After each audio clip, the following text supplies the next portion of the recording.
Chapter 13. Neither Sabriel nor Mogget mentioned the happenings of the previous night when they awoke. Sabriel, bathing her seriously swollen nose in an inch of water from the canteen, found that she didn't particularly want to remember a waking nightmare, and Mogget was quiet, in an apologetic way. Despite what happened later, freeing Mogget's alter ego, or whatever it was, had saved them from certain destruction by the wind.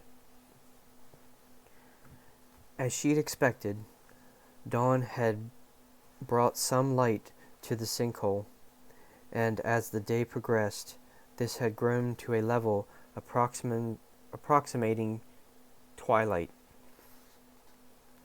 Sabriel could read and see things close by quite clearly, but they merged into indistinct gloom 20 or 30 yards away.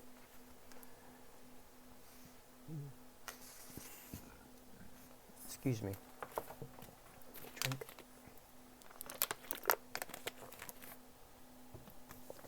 Okay. Not that the sinkhole was much larger than that, perhaps 100 yards in diameter. Not the 50 she'd guessed at when she was coming down. The entire floor of it was paved, with the circular drain in the middle, and there was several tunnel entrances into the sheer rock walls, tunnels which Sabriel knew she would eventually have to take, as there was no water in the sinkhole. There seemed little chance of rain either. It was cool, but nowhere near as cold as the plateau near Abhorson's house. The climate was mitigated by proximity to the ocean, and the altitude that could easily be sea level or below. For in daylight, Sabriel could see that the sinkhole was at least 100 yards deep.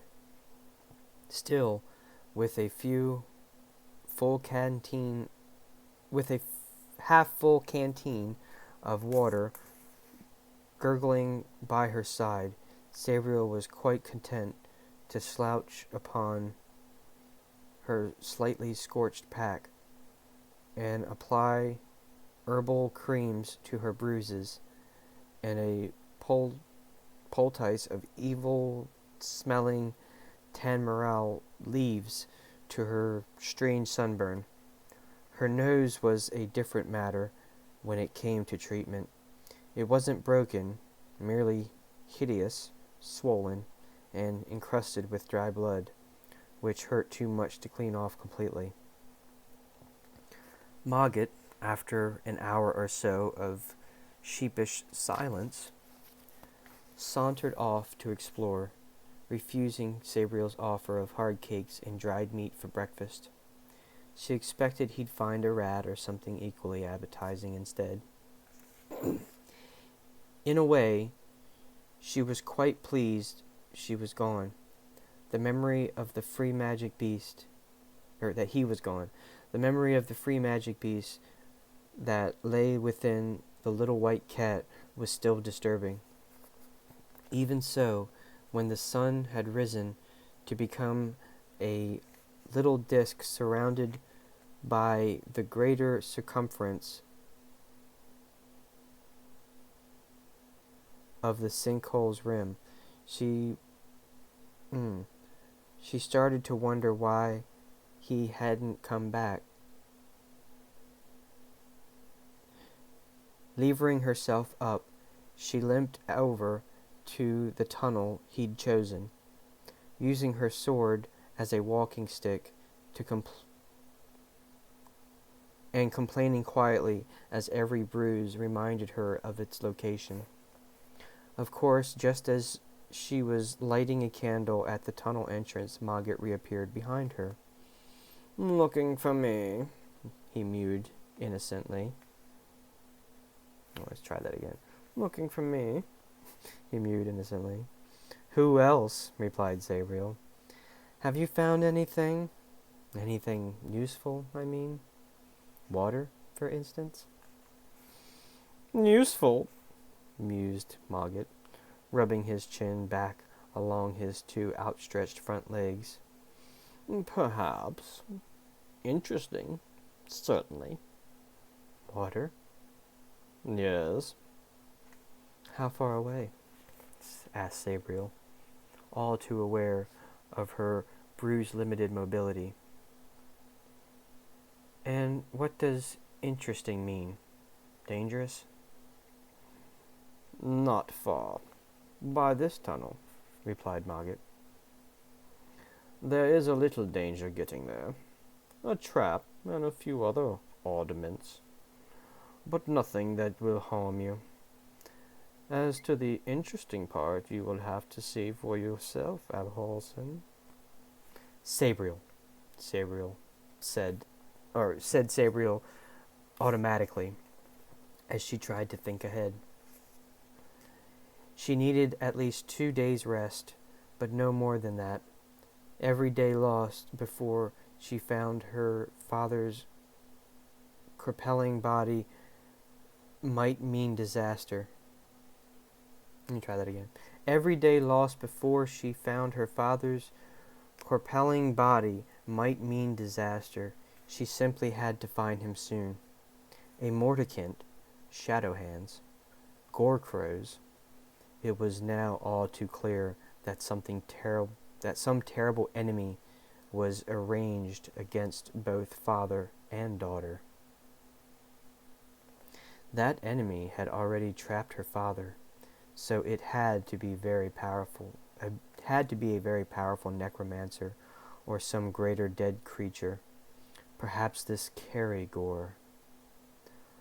I'll get my pack, she decided, trudging back, Mogget slipping backwards and forwards across her path like a kitten, almost tripping her, but always just getting out of the way.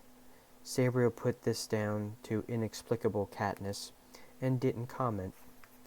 As Mogget had promised, the tunnel wasn't long, and its well-made steps and cross-hatched floor made passage easy, save for the part where Sabriel had to follow the little cat exactly across the stones to avoid a cleverly concealed pit. Without Mogget's guidance, Sabriel knew she would have fallen in. There were magical wardings, too. Old, inimical spells lay like moths on the corners of the tunnel, waiting to fly up at her, to surround and choke her with power. But something checked their first reaction, and they settled again.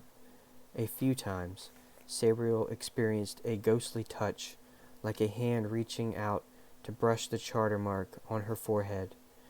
And almost at the end of the tunnel, she felt two guard sendings melting into the rock, the tip of their halberds glinting in her candlelight before they, too, merged into stone.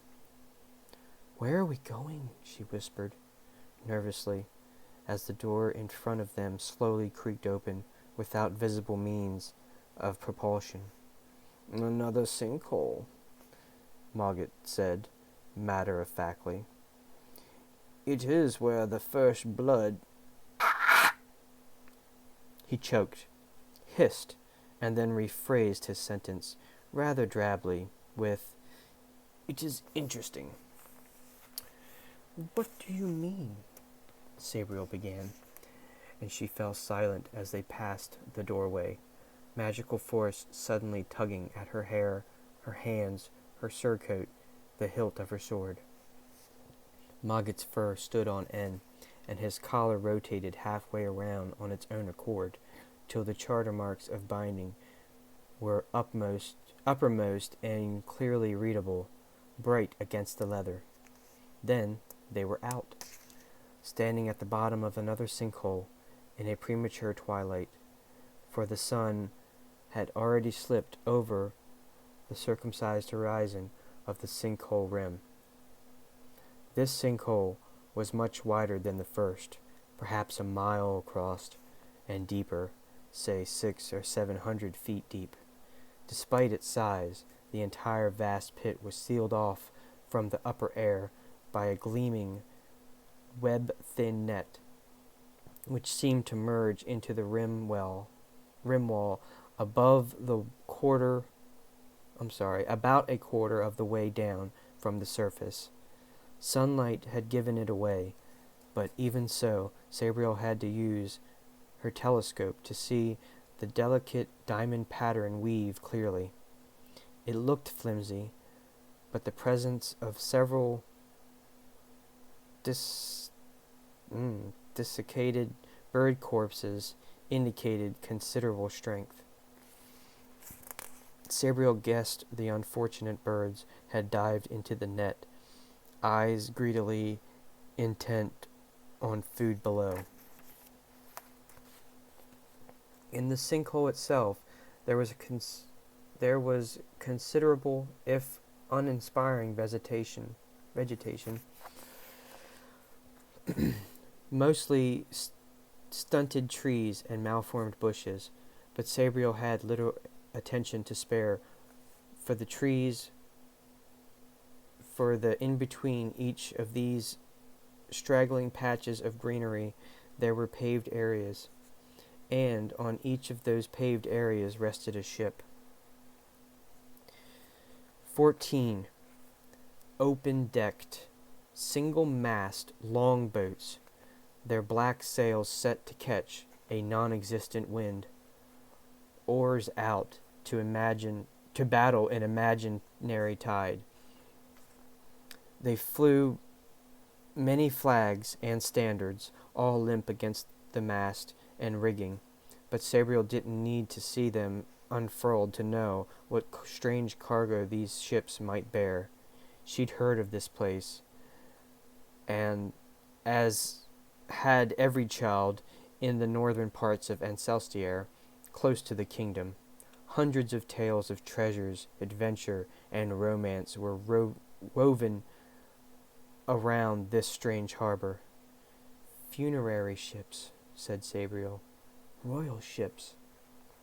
She had further confirmed that this was so, for there were binding spells woven into the very dirt her feet scuffed at the tunnel entrance, spells of final death that could only have been laid by an Abhorsen. No necromancer would ever raise any of the ancient rulers of the Old Kingdom. A famous burial ground of the first the kings and queens of the Old Kingdom, pronounced Mogget, after some difficulty. He danced around Sabriel's feet, then stood on his hind legs and made expansive gestures, like a circus impresario in white fur. Finally, he shot off into the trees. Come on, there's a spring, spring, spring. He caroled as he leaped up and down in time with his words. Sabriel followed at a slower pace, shaking her head and wondering what had happened to make Mogget so cheerful. She felt bruised, tired, and depressed, shaken by the free magic monster, and sad about the paper wing. They passed close by to two of the ships on their way to the spring.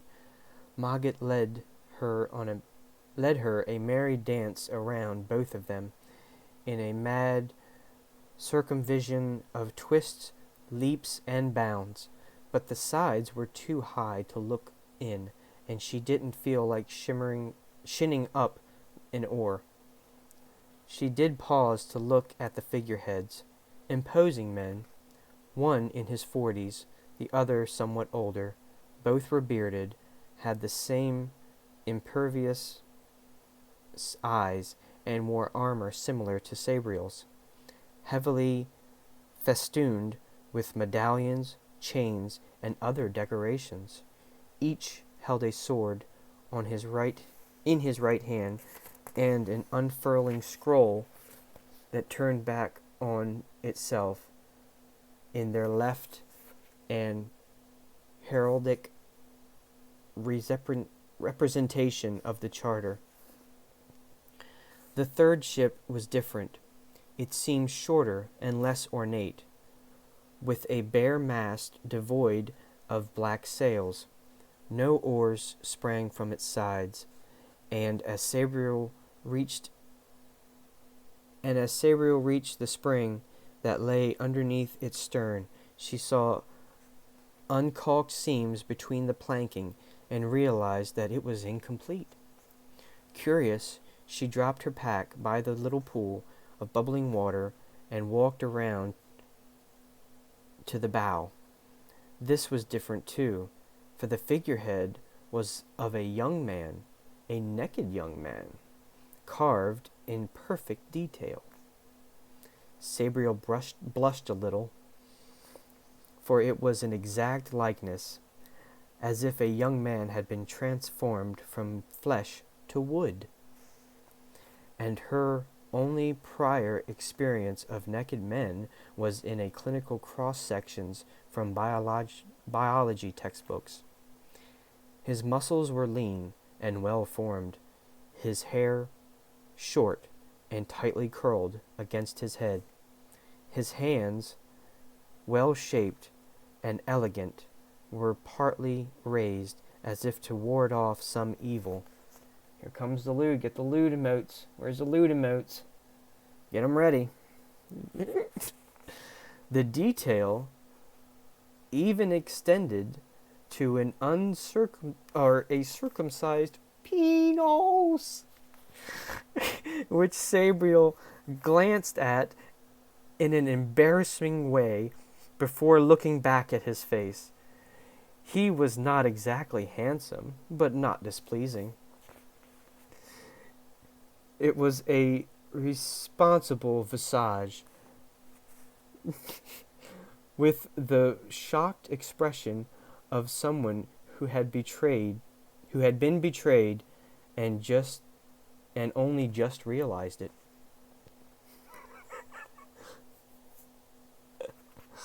There was fear there too, something like hatred. He looked more than a little mad. His expression troubled her, for it seemed too human to be the result of woodcarver's skill, no matter how talented. Too lifelike, Sabriel muttered, stepping back from the figurehead, hand falling to the hilt of her sword, her magical senses reaching out, seeking some trap or deception.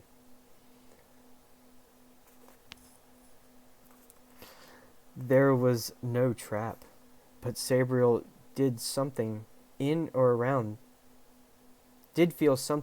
around the figurehead, a feeling similar to that of a dead revenant, but not the same, a niggling sensation that she couldn't place. Sabriel tried to identify it, while she looked over the figurehead again, carefully examining him from every angle. The man's body was an intellectual problem now. So she looked without embarrassment, studying his fingers, fingernails, and skin, noting how perfectly they were carved, right down to the tiny scars on his hands, the product of sword and dagger practice. There was also a faint sign of a baptismal charter mark on his forehead, and a pale trace of veins on his eyelids. I guess I have to drink this.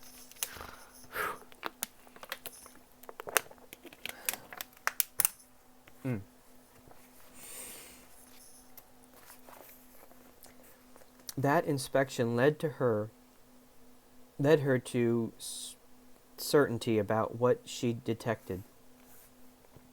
But she hesitated about the action that should be taken, and went in search of Mogget. Not that she put a lot of faith in advice or answers from that quarter, given his present propensity towards behaving as a fairly silly cat, though perhaps this was a reaction to his brief experience of being a free magic beast again. Something that might not have happened for a millennium. The cat form was probably a welcome relief. In fact, no advice at all could be had from Mogget. Sabriel found him asleep in a field of flowers near the spring, his tail and patty paws twitching to a dream of dancing mice. Sabriel looked at the straw-yellow flowers, sniffed one, scratched Mogget behind the ears, then went back to the figurehead. The flowers were cat balm, explaining both Mogget's previous mood and his current solemnness. Somnolence.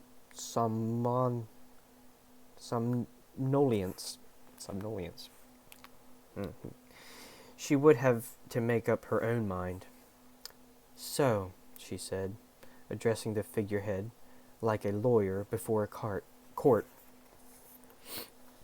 You are a victim of some free magic spell, or necromantic trickery. Your spirit lies neither in life nor death, but somewhere in between. I could cross into death and find you near the border, I'm sure, but I could find a lot of trouble as well. Trouble I can't deal with in my current pathetic state. So what can I do? What would Father Abhorsen, or any Abhorsen, do in my place? She thought about it for a while, pacing backwards and forwards, bruises temporarily forgotten. That question seemed to make her duty clear. Sabriel felt sure her father would free the man. That's what he did. That was what he lived for. The duty of the Abhorsen was to remedy unnatural necromancy and free magic sorcery. She didn't think further than that, perhaps due to the injurious sniffing of the cat balm. She didn't even consider that her father would probably have waited until he was fitter, perhaps till the next day. After all, this young man must have been incarcerated for many years, his physical body transformed into wood, and his spirit somehow trapped in death. A few days would make no difference to him, and Abhorsen didn't have to immediately take on any duty that presented itself. But, for the first time since she'd crossed the wall, Sabriel felt there was a clear-cut problem for her to solve, an injustice to be righted, and one that should involve little more than a few minutes on the very border of death. Some slight sense of caution remained with her, so she went and picked up Mogget, placing the dozing cat near the feet of the figurehead. Hopefully he would wake up, and if any physical danger threatened. Not that this was likely, given his wards and guards on the sinkhole.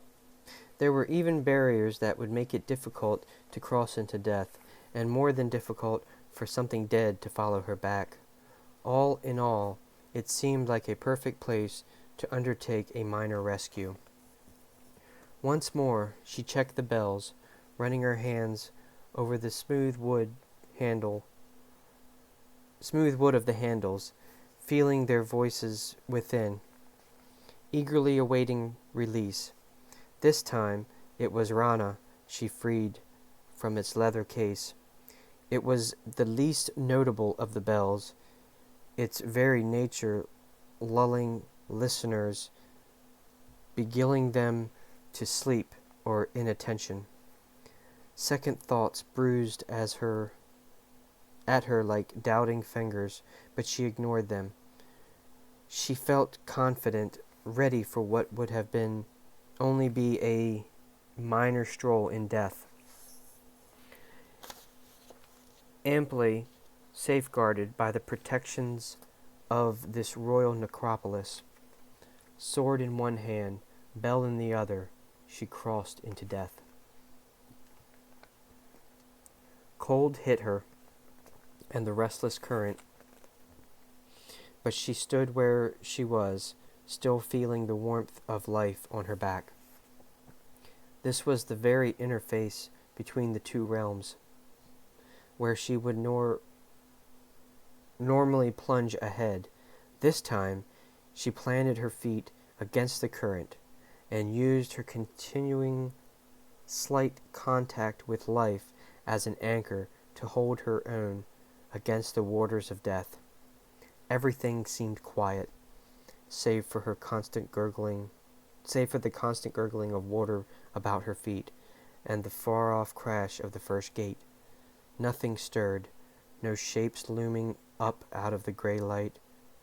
Cautiously, Sabriel used her sense of the dead to feel out anything that might be lurking, to feel the slight spark of the trapped, but living, spirit of the young man. Back in life, she was physically close to him, so she could be near his spirit here. There was something, but it seemed further into death than Sabriel expected. She tried to see it, squinting into the curious grayness that made distance impossible to judge. But nothing was visible. Whatever was there lurked beneath the surface of the water. Sabriel hesitated, then walked towards it, carefully feeling her way, making sure of every foot falling, guarding against the gripping current. There was definitely something odd out there. She could feel it quite strongly. It had to be the trapped spirit.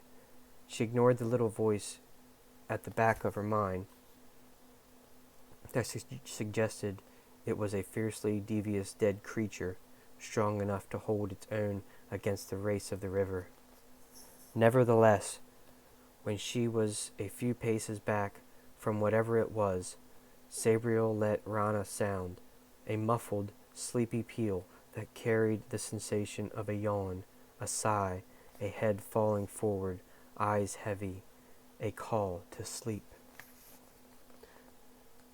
If there was a dead thing there, Sabriel resounded, it would now be quiescent. She put her sword and bell away, edging forward to the good position and reaching down into the water. Her hands touched something as cold and hard as ice, something totally unidentifiable.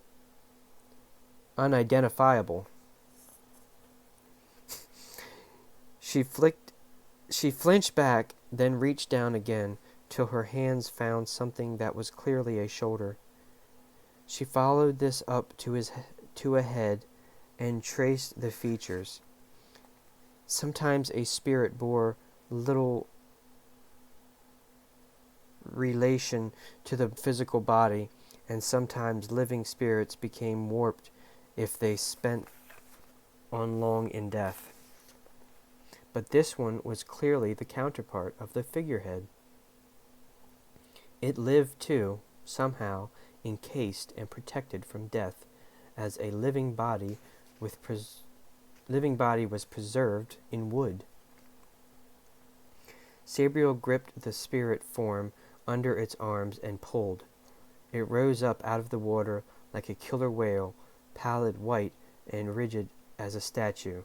Sabriel staggered backwards, and the river, ever eager, wrapped her legs with tricksome eddies, but she steadied herself before it could drag her down. Changing her hold a little, Sabriel began to drag the spirit form back towards life. It was hard going, much harder than she had expected. The current seems too far strong for this side of the first gate. And the crystallized spirit, or whatever it was much, much heavier than any spirit should be.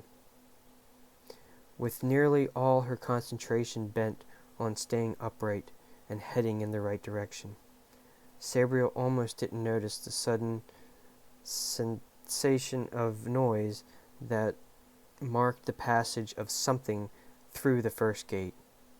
But she'd learned to be wary over the last few days, and her conscious fears had become enshrined in subconscious caution.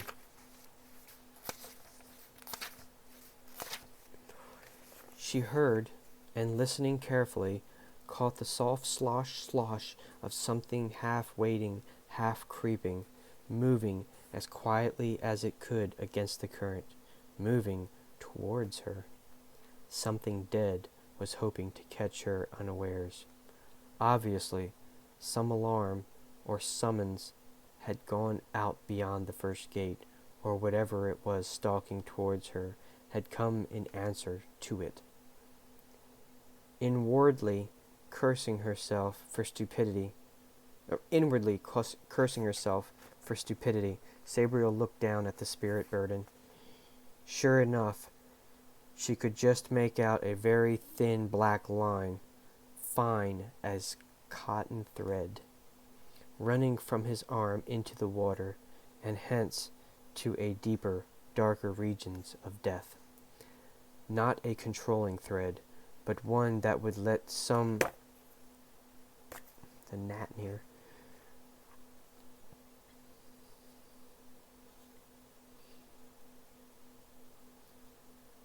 Running from his arm into the water, and thence into the deeper, darker regions of death.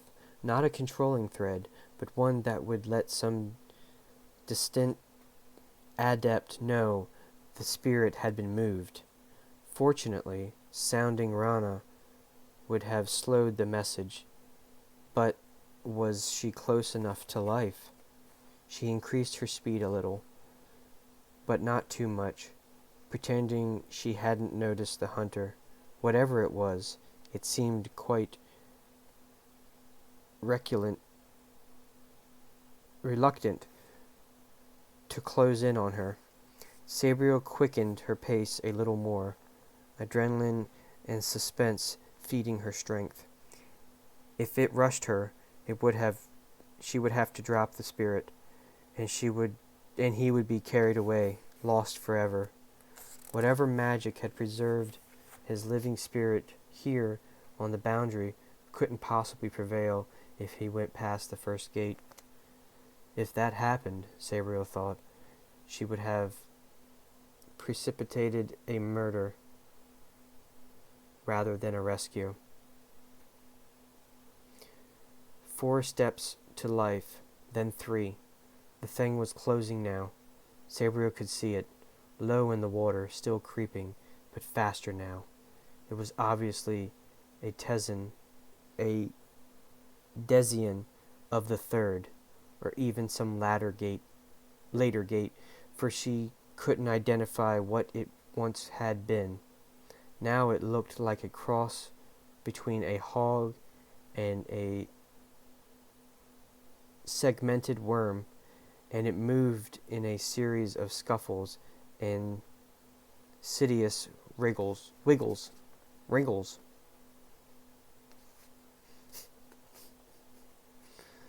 2 steps, Sabriel shifted her grip again, wrapping her left arm completely around the spirit's chest and balancing the weight on her hip, freeing her right arm, but she still couldn't draw her sword or clear the bells. The hog thing began to grunt and hiss, breaking into a diving, rushing gallop, its long, yellow-crusted tusks surfacing through the water, its long body undulating along behind. Sabriel stepped back, turned, and threw herself and her precious cargo headfirst into life. using all of her will to force them through the wards on the sinkhole. For an instant, it seemed that they would be repulsed. Then, like a pin pushing through a rubber band, they were through. Shrill squealing followed her, but nothing else. Sabriel found herself face down on the ground, hands empty, ice crystals crunching as they fell from her frosted body. Turning her head, she met the gaze of Mogget. He stared at her, then closed his eyes and went back to sleep. Sabriel rolled over and got to her feet, very, very closely. She felt all her pains coming back and wondered why she'd been so hasty to perform deeds of daring do and rescue. Still, she had managed it. The man's spirit was back where it belonged, back in life, or so she thought, till she saw the figurehead. It hadn't changed at all, to outward sight, though Sabriel could now feel the living spirit in it. Puzzled, she touched his immobile face, fingers tracing the grain of the wood. "A kiss," said Mogget sleepily. "Actually, just a breath would do. But you have to start kissing someone sometime, I suppose." Sabriel looked at the cat, wondering if this was the latest symptom of cat balm-induced lunacy. But he seemed sober enough and serious. "A breath?" she asked. She didn't want to kiss just any wooden man. He looked nice enough, but he might not be like his looks. A kiss seemed very forward. He might remember it and make assumptions. "Like this?" She took a deep breath and leaned forward, exhaled a few inches from his nose and mouth, then stepped back to see what would happen, if anything. Nothing did. "Cat balm!" exclaimed Sabriel, looking at Mogget. "You shouldn't—" A small sound interrupted her, a small wheezing sound that didn't come from her or Mogget. The figurehead was breathing, air whistling between carved lips like a tissue from the aged, underworked bellows. The breath grew stronger, and with it, color began to flow through the carving, dull wood giving away to the luster of flesh. He coughed, and the carved chest became flexible, suddenly rising and falling as it began to pant like a recovering sprinter. His eyes opened and met Sabriel's, fine gray eyes, but muzzy and unfocused. He didn't seem to see her. His fingers clenched and unclenched, and his feet shuffled as if he were running in place. Finally, his back peeled away from the ship's hull. He took one step forward and fell into Sabriel's arms. She lowered him hastily to the ground, all too aware that she was embracing a naked young man, in circumstances considerably different than the various scenarios she'd imagined within her friends at school, or heard about from the earthier and more privileged day girls. "Thank you," he said, almost drunkenly, the words terribly slurred. He seemed to focus on her, or her surcoat, for the first time, and added, "A Orson."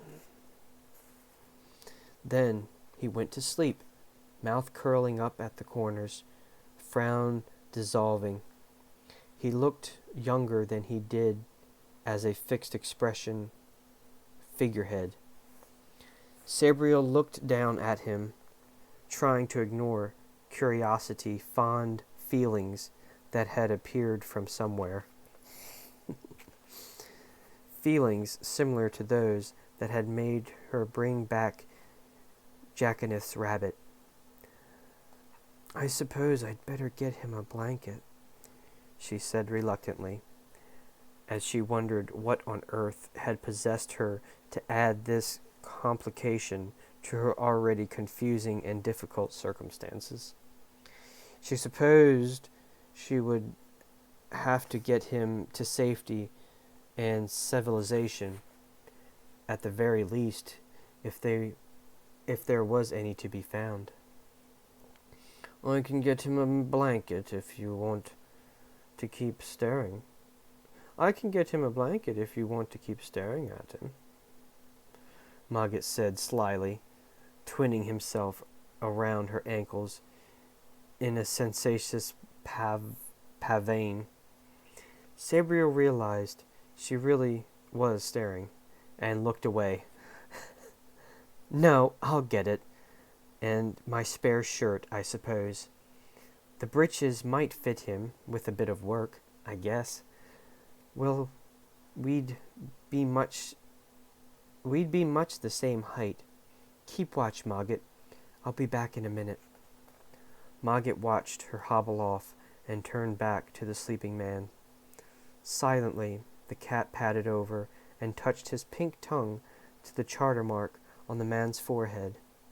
The mark flared, but Mogget didn't flinch till it grew dull again. "So," muttered Mogget, tasting his own tongue by curling it back on itself. He seemed somewhat surprised and more than a little angry. He tasted the mark again, and then shook his head in distaste, the miniature sereneth on his collar ringing, and a little peal that was not of celebration.